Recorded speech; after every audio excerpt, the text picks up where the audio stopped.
Nous sommes deux médecins de PMI, le docteur Isabelle Terrasse et moi-même, le docteur Anne-Lise Ducanda, qui avons pris l'initiative de faire cette vidéo pour alerter les parents, les professionnels et les pouvoirs publics sur les conséquences graves de tous les écrans sur les enfants de 0 à 4 ans, et notamment des troubles qui ressemblent en tout point aux troubles du spectre autistique. Tous nos constats sont tirés de notre pratique quotidienne. Les médecins de PMI effectuent des consultations médicales gratuites pour les enfants de 0 à 3 ans et dans certains territoires, des visites médicales dans les écoles maternelles pour les enfants de 4 ans.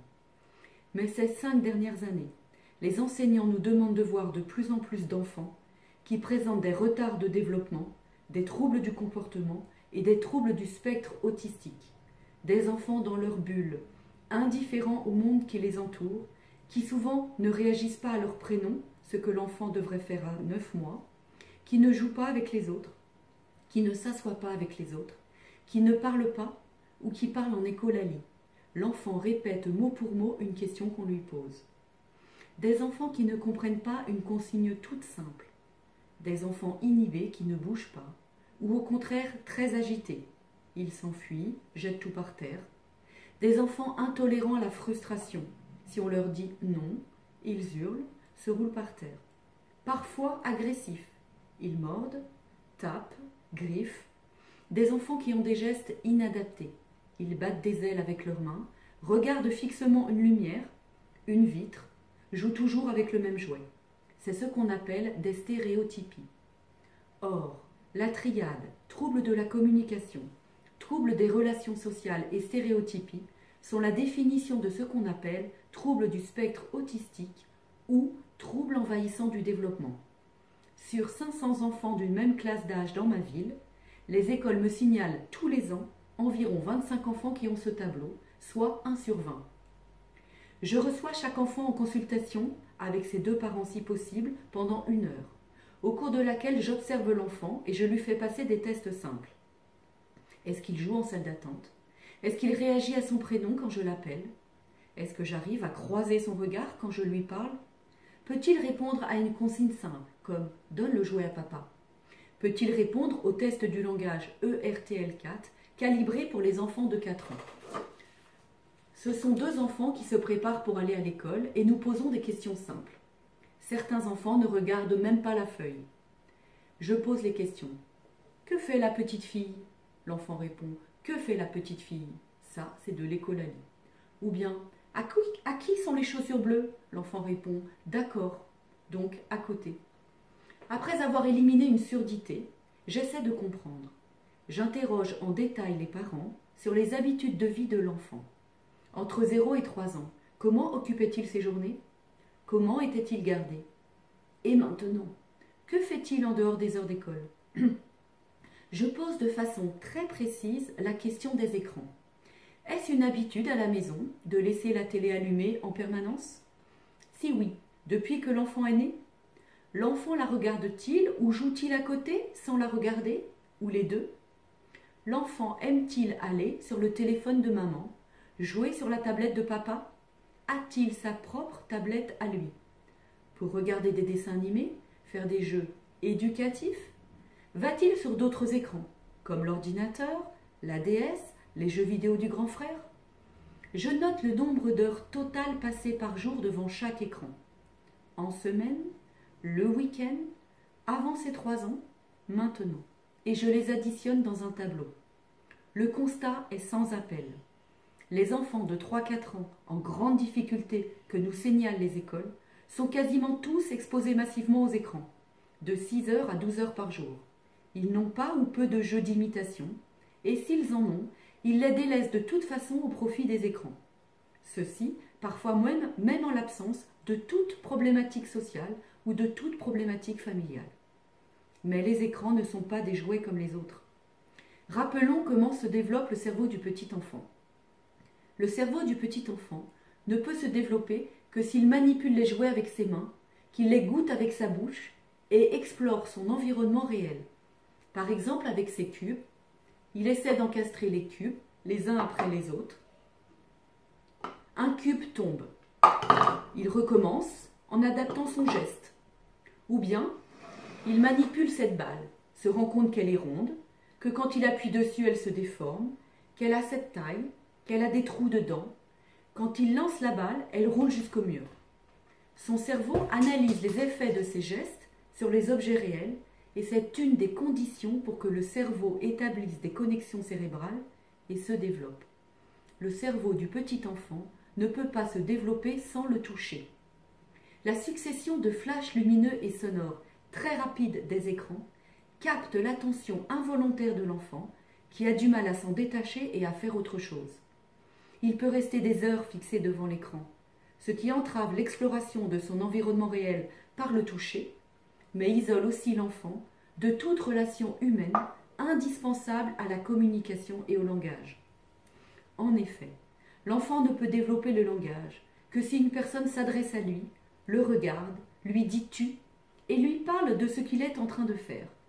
Par exemple, si un parent dit à son fils en le regardant « Nathan, tu viens ? Je t'aide à mettre ton manteau et nous sortons dehors tous les deux », tout en l'aidant à mettre son manteau et en sortant dehors avec lui. La phrase prend tout son sens et l'enfant apprend ce que ces mots veulent dire parce qu'il le fait en même temps. Si l'enfant entend exactement la même phrase dans un dessin animé qui ne s'adresse pas du tout à lui, « Tu viens, on va mettre ton manteau et nous sortons dehors tous les deux », cette phrase est une succession de mots qui glissent sur lui et qui ne prend aucun sens. Il n'apprend pas ce que ces mots veulent dire. Si l'enfant joue à côté de la télé allumée, mais qu'il ne semble pas la regarder, il interrompt pourtant sans cesse ses manipulations de jouets pour jeter des coups d'œil répétés vers la télé. Il ne peut pas aller au bout de ses explorations et apprendre de ce qu'il fait. Le brouhaha et le bruit permanent de la télé qu'il entend l'isolent davantage et pour lui, les mots ne servent pas à communiquer. Par ailleurs, les écrans ne permettent pas deux choses essentielles à l'apprentissage, l'effort et la frustration. De plus, ces flashs lumineux et sonores saccadés, venus de l'écran, ne sont ni prévisibles ni rassurants et génèrent chez l'enfant des émotions et des angoisses qu'il ne gère pas. Tout cela peut entraîner chez le petit enfant des comportements agressifs et violents. De plus en plus d'enfants mordent et tapent à la crèche et à l'école maternelle. Ce phénomène existe même avec les dessins animés pour enfants, mais il est majoré si le programme est inadapté, comme le journal télévisé ou des films pour adultes par exemple. Nous voyons en consultation des bébés tendus, des bébés qui pleurent beaucoup, sans raison médicale ni psychologique, et qui s'apaisent miraculeusement quand les parents éteignent la télé. Par ailleurs, les écrans ont un pouvoir addictif très puissant. Petit à petit, l'enfant ne peut plus s'en passer et le réclame de plus en plus. Si les parents tentent de lui retirer, il peut rentrer dans une énorme colère. Il hurle, se roule par terre, peut se taper la tête contre les murs. La réaction est beaucoup plus violente que si on lui enlève n'importe quel autre jouet. Et cela complique l'arrêt des écrans. La seule solution pour les parents de le calmer est souvent de le remettre devant l'écran. Les écrans plusieurs heures par jour empêchent le cerveau de se développer et génèrent des troubles du comportement et de la relation. Comment en est-on arrivé là ? Depuis quelques années, la révolution numérique s'est invitée dans les familles, avec 10 à 15 écrans par foyer. La télé est un écran de plus en plus grand et s'impose dans le salon. Elle est souvent allumée toute la journée, dès le matin, parfois dans les chambres, la cuisine. Les chaînes se sont multipliées et certaines sont spécialement dédiées aux enfants ou aux bébés. De plus en plus, les parents et les adolescents sont aussi sur leurs écrans, ce qui limite considérablement les échanges avec le petit dernier de 0 à 4 ans qui a tant besoin qu'on lui parle. Les fabricants d'outils numériques l'ont bien compris. Le nouveau marché, c'est celui des bébés. Et nous voyons ainsi dans les catalogues de jouets des télés, des ordinateurs et des tablettes spécialement créés pour les bébés dès 6 mois, les meilleurs jeux éducatifs. Les jouets avec écran remplacent de plus en plus les autres jouets. Et depuis 2014, la tablette est numéro 1 des ventes de jouets. Les parents ne pensent pas mal faire. Ils pensent que l'écran calme l'enfant, le rend sage, et cela leur permet de faire tout ce qu'ils ont à faire. En plus, les parents pensent que leur enfant apprend avec les écrans. Avec les jeux sur tablette, les applications sur téléphone, avec les chaînes télé spéciales bébé, le petit enfant répète les lettres, répète les chiffres, les formes en français et même en anglais. Mais cela ne veut rien dire pour l'enfant qui ne parle pas encore. Il répète sans apprendre et ces mots n'ont aucun sens pour lui. Nous voyons des enfants qui comptent jusqu'à 100, mais si nous leur demandons « donne-moi 2 cubes », ils sont incapables de savoir ce que 2 représente. À 3-4 ans, l'exposition massive aux écrans entraîne chez de plus en plus d'enfants des troubles qui sont exactement identiques aux troubles autistiques. Je vois des enfants diagnostiqués autistes par l'hôpital, dont les troubles disparaissent 1 mois après l'arrêt des écrans. Les enfants que nous voyons sont empêchés de développer une vie sociale normale, de rentrer dans les apprentissages scolaires et rentrent dans le handicap. D'autres enfants n'ont pas de troubles du contact, mais ont de très gros retards. Pour exemple, ces 2 dessins du bonhomme demandés à des enfants de 4 ans. Ici, le dessin d'un enfant peu exposé aux écrans. Et là, le dessin d'un enfant qui a 3 mois de plus et qui est très exposé aux écrans. Leur trouble impose de demander pour l'école une AVS, une aide de vie scolaire, une personne recrutée et payée par les pouvoirs publics pour s'occuper d'eux dans la classe en plus de l'enseignante. Parce qu'ils ne font rien sans une personne qui fait avec eux, parce qu'ils se mettent en danger ou mettent en danger les autres. Dans l'Essonne, les demandes d'AVS ont été multipliées par 3 en 5 ans. Les délais d'attente s'allongent et il faut maintenant environ 9 mois pour avoir une AVS. Certains enfants sont déscolarisés car l'école ne peut pas les accueillir sans AVS, parce qu'ils s'enfuient, parce qu'ils frappent, parce qu'ils mettent tout par terre. Nous remarquons aussi que les enfants sortent de moins en moins se promener, jouer dehors dans les parcs. Il y a quelques années, nous demandions un bilan hospitalier pour tous les enfants avec des signes autistiques.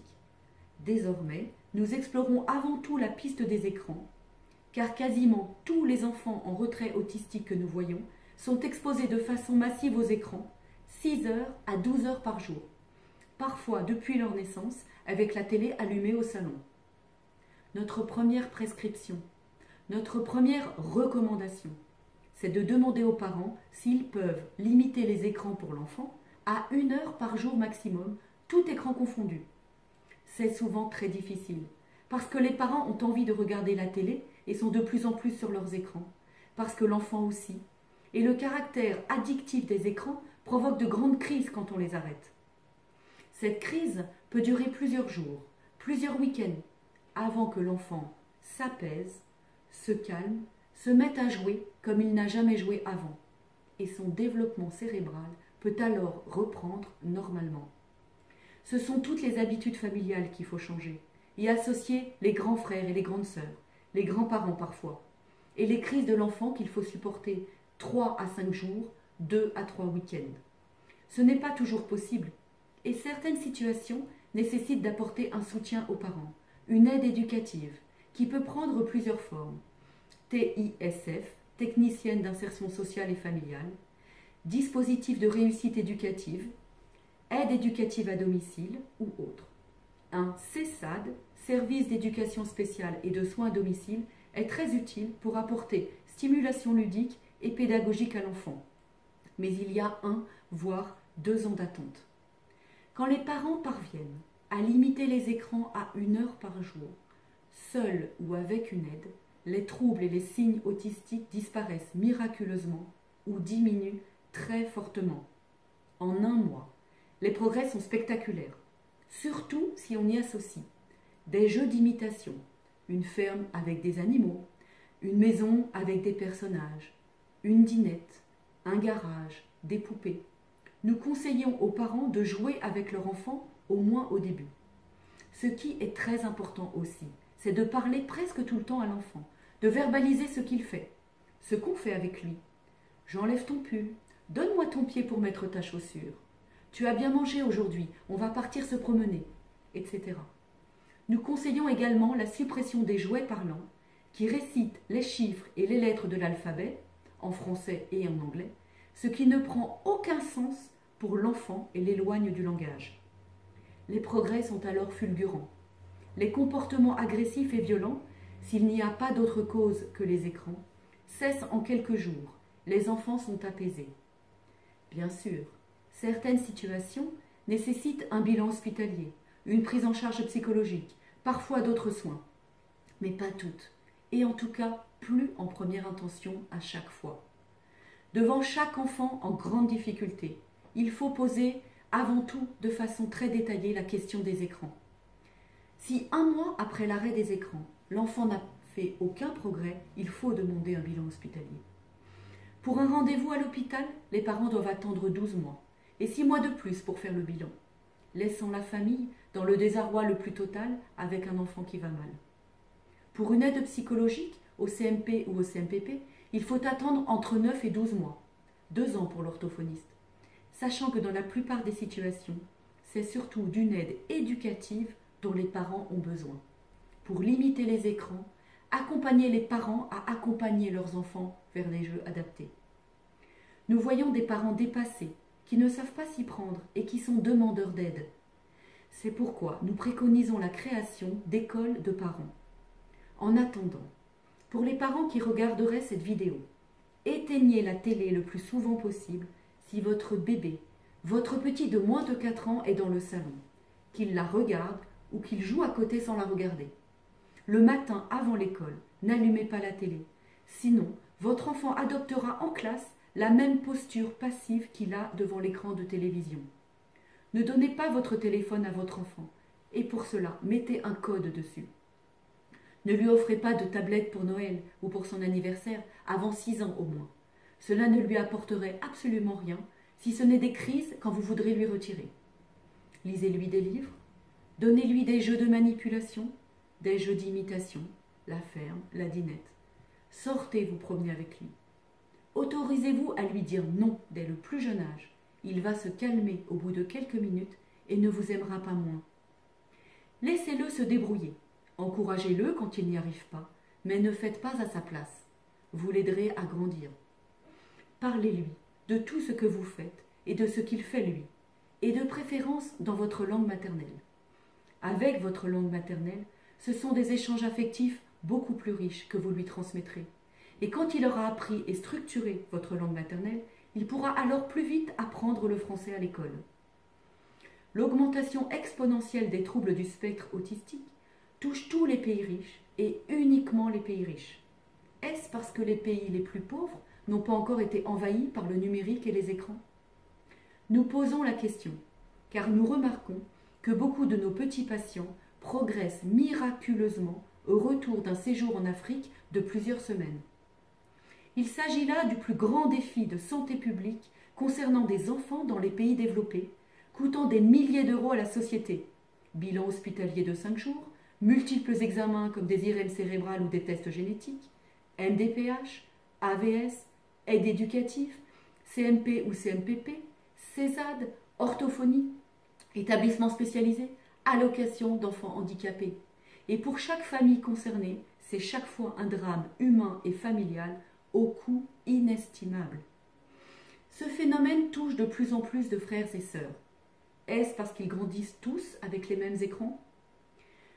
On ne dispose d'aucune statistique fiable pour la France. Mais aux USA, le CDC, Centre pour le contrôle et la prévention des maladies, a des chiffres. En 1975, curieusement après l'arrivée de la télévision, la courbe des troubles autistiques commence à augmenter avec un enfant autiste sur 5000. En 1995, un enfant autiste sur 500. En 2005, c'est un enfant sur 166.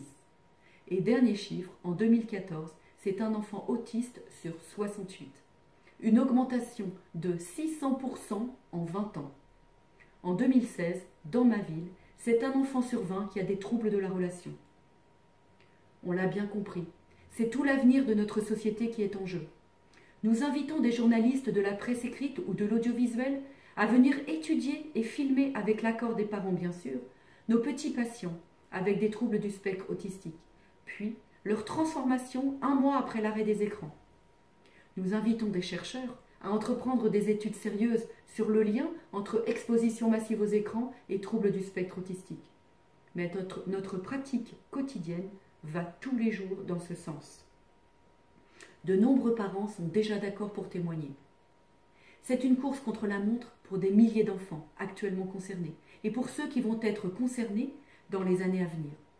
L'information des parents et le changement des habitudes familiales peut transformer le devenir de milliers d'enfants en France et peut-être le problème de l'augmentation de la violence à l'adolescence. Nous essayons d'organiser des rencontres et des formations auprès de différents partenaires. Conseil supérieur de l'audiovisuel, Éducation nationale, travailleurs sociaux, médecins, assistants maternels, tous les professionnels petite enfance, élus, pouvoirs publics, CAF, associations, parents et beaucoup d'autres encore. Nous sommes prêtes à travailler avec tous les partenaires concernés par ce phénomène et ils sont très nombreux. Le CSA vient de faire une campagne pour déconseiller la télé avant 3 ans. Mais ce sont tous les écrans qu'il faut éloigner des enfants de 0 à 4 ans. Nous souhaitons alerter la Haute Autorité de Santé, l'Agence régionale de santé et les différents ministères concernés, de l'Éducation nationale, des Affaires sociales et de la santé, des familles, de l'enfance et des droits des femmes. Nous savons que nous allons susciter beaucoup de réactions. Nous sommes prêtes à échanger et à travailler avec vous. C'est de notre devoir de partager nos constats. Nous vous remercions de nous avoir suivis.